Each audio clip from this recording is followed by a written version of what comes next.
अब ग्यास त निकाल्ने बेला भयो त्यहाँ, अहिले साँचो लगाइदिइहाल्छ। यो चुनावपछि फेरि बहुमत ल्याएर म प्रधानमन्त्री भएँ भने 6 महिनाभित्र ग्यास वितरण गर्छु।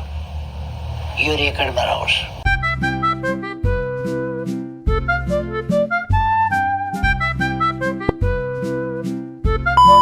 पछिल्ला केही दिनहरू नेपालको राजनीतिमा बिरलै देख्न पाइने क्षणहरूमा परिणत भएको छ।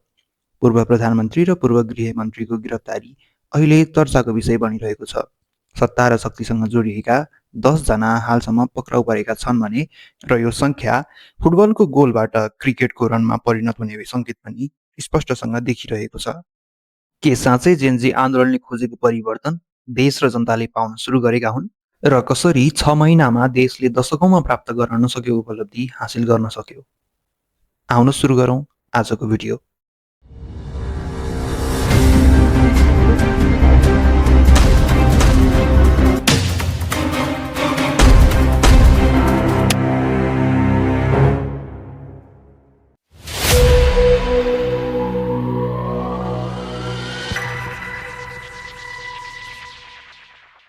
नेपालको वर्तमान परिस्थितिलाई बुझ्न हामीले नेपालको विगतमा घटेका घटनाक्रमलाई बुझ्नुपर्ने हुन्छ। 18औं शताब्दीतिर पृथ्वीनारायण शाहले नेपालको एकीकरण गरेर शाहवंशको राजतन्त्रको जग बसालेका थिए। त्यसपछि विभिन्न शाहवंशी राजाहरूको शासन चल्यो। त्यसैका बीच विक्रम सम्वत 1903 देखि 2007 सम्म 104 वर्ष लामो जहानिया राणा शासनले देशलाई सामन्ती र दमनकारी बनाएर राख्यो। विक्रम सम्वत 2007 सालमा भएको क्रान्तिले राणा शासनको अन्त्य गर्यो र संवैधानिक राजतन्त्र ल्यायो। तर त्यसको करिब 10 वर्षपछि अर्थात् विक्रम सम्वत 2017 सालमा राजा महेन्द्रले प्रजातन्त्र खोसेर देशमा पञ्चायती व्यवस्था लागू गरे।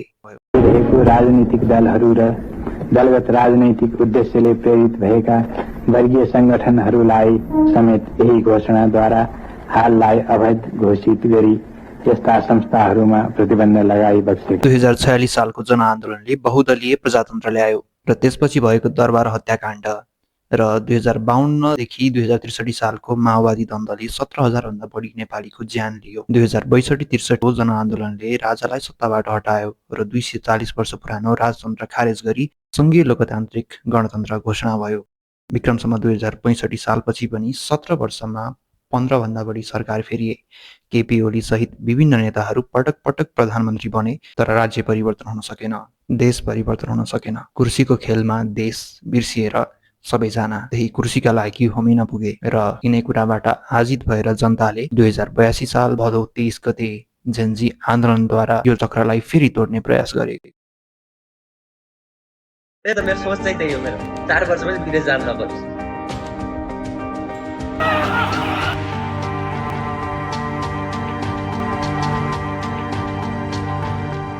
नेताको छोराछोरीको लाइफ हेर्नु अनि हाम्रो लाइफ हेर्नु। यहाँ ब्यागी जिन्स र टी सर्टमा भिजाउनु परिरहेको छ। उनीहरू गुच्ची, लुई भुटन, कार्टियरको घडी, रोलेक्सको घडी लाएर हिँड्ने। अनि हामी यसरी हिँडेर हुन्छ? हाम्रो ट्याक्स तिरेको पैसा उनीहरूले मोज मस्ती गरेर हामी यसरी बस्न बाध्य भएको छौँ।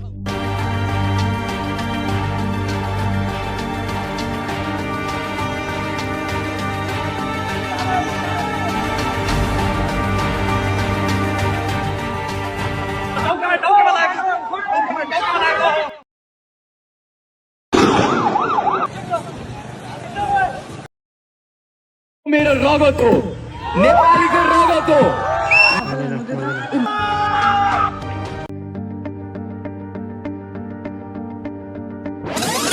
र यो थियो भदौ 23 को त्यो कहाली लाग्दो दिन। तर मैले यो सब देखाउनुको अर्थ के हो, यसको कारण के हो? यसको कारण हो यो क्यालेन्डर अनि यो नारा।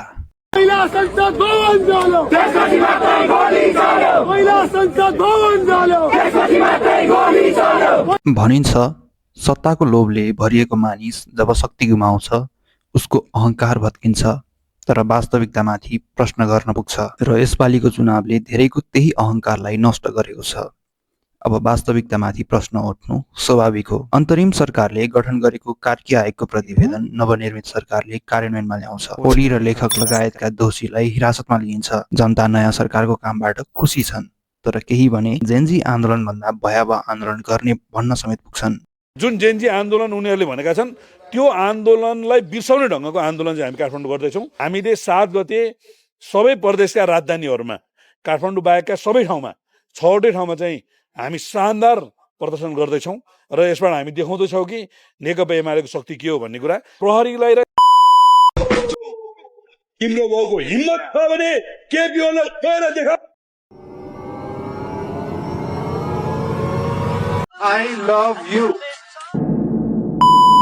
नेपालले राजतन्त्र, राणा शासन, पञ्चायत, प्रजातन्त्र, द्वन्द्व, गणतन्त्र सबै देखेको छ। प्रत्येक व्यवस्थाले समृद्धि र न्यायको वाचा गरे तापनि त्यो वास्तविकताभन्दा फरक रहिरह्यो। राजनीतिक अस्थिरता, भ्रष्टाचार र नेताहरूको स्वार्थले विकासलाई रोकेको छ। देशभित्रको सङ्घर्षमा बेरोजगारी उच्च छ।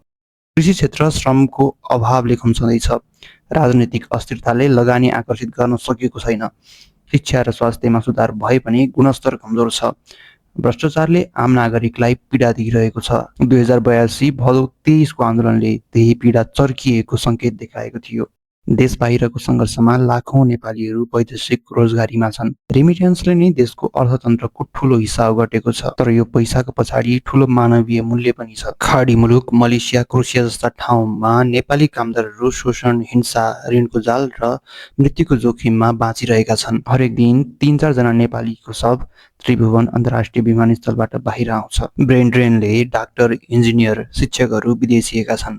घरमा श्रम अभाव, खेतबारी बाँझो र परिवार विखण्डित भएको छ। यो सङ्घर्षले देखाउँछ परिवर्तनका लागि सडकमा उत्रने युवाहरूको पीडा गहिरो छ।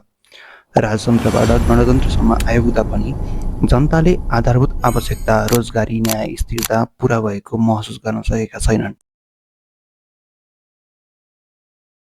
समयसँगै शासक बदलिन्छ, शासन पद्धति फेरिन्छ, तर अनेकौं परिवर्तन पछि पनि जनताको स्तरमा सुधार भएन भने त्यो परिवर्तनको कुनै अर्थ हुँदैन। यसपटक जनताको चाहना अनुरूप सरकार फेरिएको छ। जनताको विकासका लागि राज्यको पद्धतिमा सुधार हुनु आवश्यक छ र राज्यको सुधारका लागि जनता सुध्रन आवश्यक छ। देश र हाम्रो भविष्य कस्तो छ भनेर त समयले नै भन्नेछ। नयाँ सरकारले काम गर्ने अझै धेरै दिन बाँकी छन्। आउनुहोस् यो परिवर्तनको साक्षी बनौं र गलत विचारधारा कार्यान्वयनको प्रयास भए खबरदारी गर्न पनि तयार रहौं। सरकार त बदलिएको छ, अब आफूलाई पनि बदल्ने कि एकपटक अवश्य सोच्नुहोला।